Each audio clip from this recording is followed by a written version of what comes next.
이번에는 말소된 임대주택에 대한 종합부동산세 합산배제 제외신고 볼게요. 우리가 조금 전에 봤던 거는 합산배제 신고인데, 합산배제는 뭐죠? 종합부동산세 합산할 때 2주택 빼고 계산할게 라는 거거든요. 합산배제 제외신고는 뭐죠? 내가 그동안 합산배제를 받았는데 얘를 이제 더 이상 합산배제 요건이 충족이 안 되기 때문에 얘 이제 과세 대상에 포함하는 신고입니다. 그거를 합산배제 제외신고입니다. 특히 어떤 주택에 대해서 적용되죠?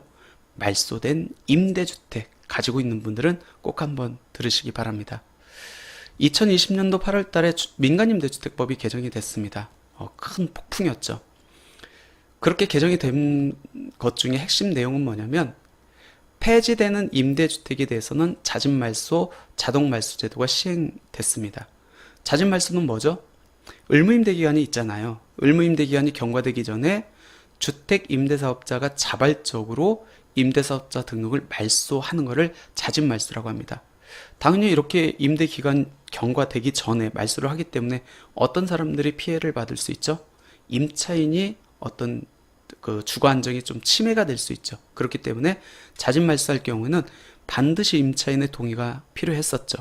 아무튼 이 자진말소를 하면은 의무임대기간이 경과되기 전에 말소를 했다 할지라도 과태료는 적용 안 되고, 그동안 내가 받은 세제택 받은 거는 토해내지 않아도 됩니다. 추징이 안 됐죠. 근데 문제는 뭐냐면, 이렇게 자진말소한 이후부터는 더 이상 임대주택이 아니죠. 그렇기 때문에 종합부동산세와 관련돼서는 자진말소한 이후에 자진말소된 임대주택을 계속 가지고 보유하고 있다. 그러면은 이 주택에 대해서도 종부세 합산 과세 대상에 포함되는 그런 사태가 발생합니다. 자동말소도 마찬가지죠. 자진말소는 의무임대기간이 경과되기 전에, 자동말소는 의무임대기간이 경과되면은 지방자치단체 장에 자동으로 임대사업자 등록을 말소시킵니다. 그럼 어떻게 되죠? 말소된 이후부터는 더 이상 임대주택으로서 보지 않기 때문에 종합부동산세와 관련돼서는 더 이상 종부세 합산배제를 적용받지 못한다는 얘기입니다. 합산배제를 적용받고 싶으면 다시 재등록을 해야 되는 결과가 발생을 하죠. 그러면 이렇게 자진말소, 자동말소된 임대주택, 어떤 주택들이 이렇게 자진말소, 자동말소 대상이 됩니까? 폐지되는 임대주택이죠. 어떤 거죠? 단기로 등록한 모든 주택. 예전에는 이제 단기 임대주택이라고 했지만 그 이전에는 매입 임대주택, 아마 등록증상에 매입이라고 기재된 거는 여기에 해당된다라고 보시면 될 것 같고, 지금 단기 임대주택으로 등록한 것들은 거의 다 자동 말소가 되고 있고 될 겁니다. 그 다음에 장기로 등록한 거는 아파트. 굳이 아파트를 제외할 이유는 없었는데 정부에서는 그때 아파트가 투기의 온상이다 라고 생각을 해가지고 더 이상 아파트는 임대주택으로 등록해도 세제 혜택을 안 주겠다, 이렇게 이제 생각을 했던 거죠. 굳이 그렇게까지 할 필요는 없었는데, 어찌됐든 이 단기로 등록한 모든 주택하고 장기로 등록한 아파트는 일정 기간이 되면은 자동 말소가 되고, 그 임대 기간이 경과되기 전에 내가 자진 말소를 할 수 있습니다. 그렇게 되면은 그동안에는, 즉 자진말소, 자동말소 되기 전에는 내가 종부세 합산배제를 적용받을 수 있었는데, 그 이후부터는 더 이상 임대주택이 아니기 때문에 과세 기준일이 도래했을 때 얘는 종부세가 이제 과세돼야 됩니다. 그 신고를 하라는 게 합산배제 제외 신고입니다. 볼게요. 임대주택에 대한 합산배제 제외 신고.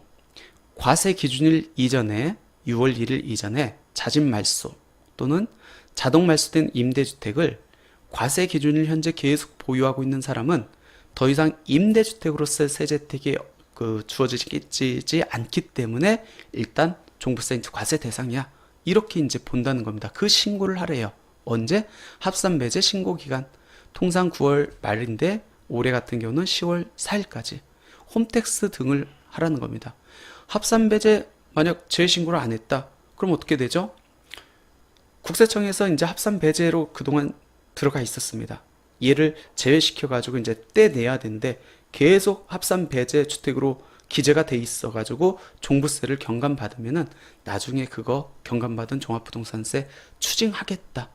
실제로 올해 국세청에서 이제 일정 요건을 충족하지 못한, 즉 자진말소, 자동말소 됐는데 그동안 2021년도, 2022년도에 합산 배제를 받은 거에 대해서 전수조사를 했죠. 그래서 아마 고지서 받은 분들이 꽤 있을 겁니다.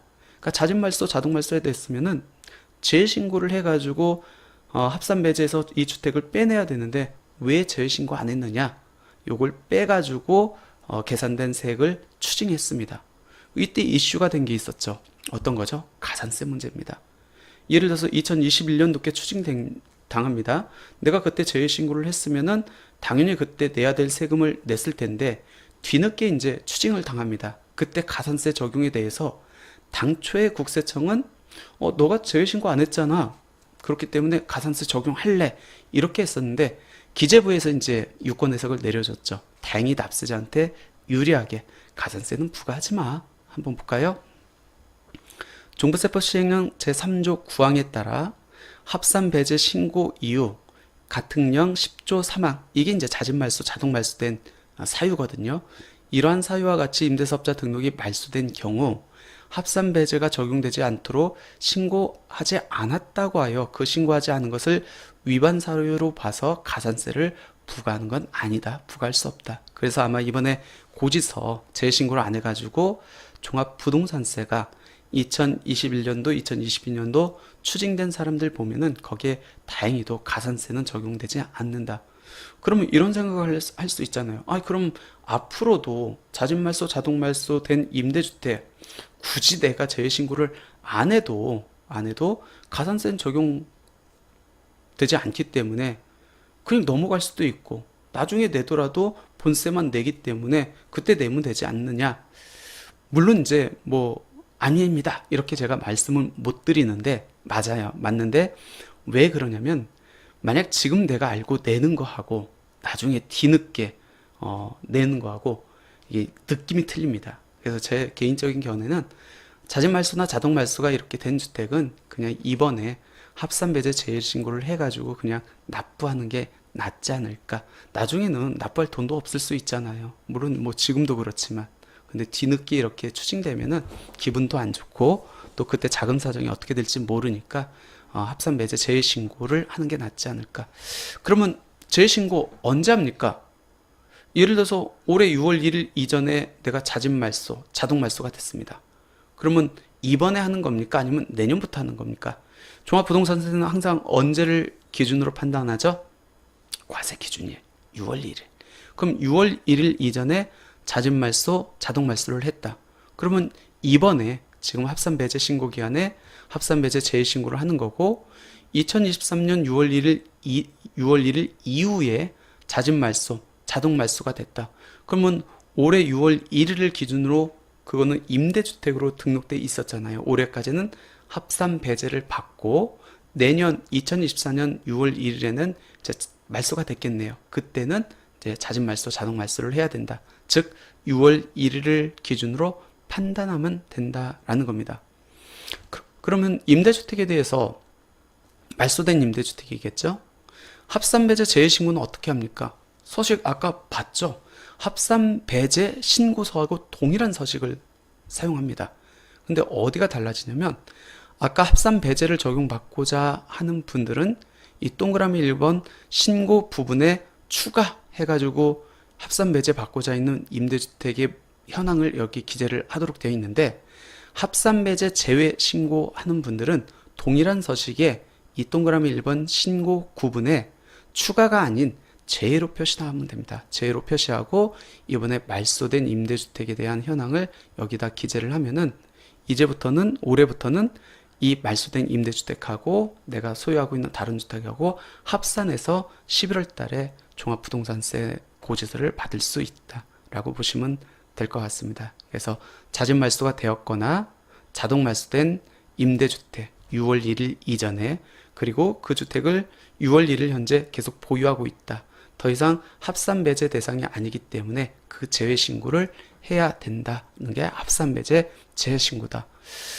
이렇게 이제 자진말소, 자동말소가 시행되다 보니까 이제 상담 오시는 분들이 종부세와 관련돼서 이제 고민이 있죠.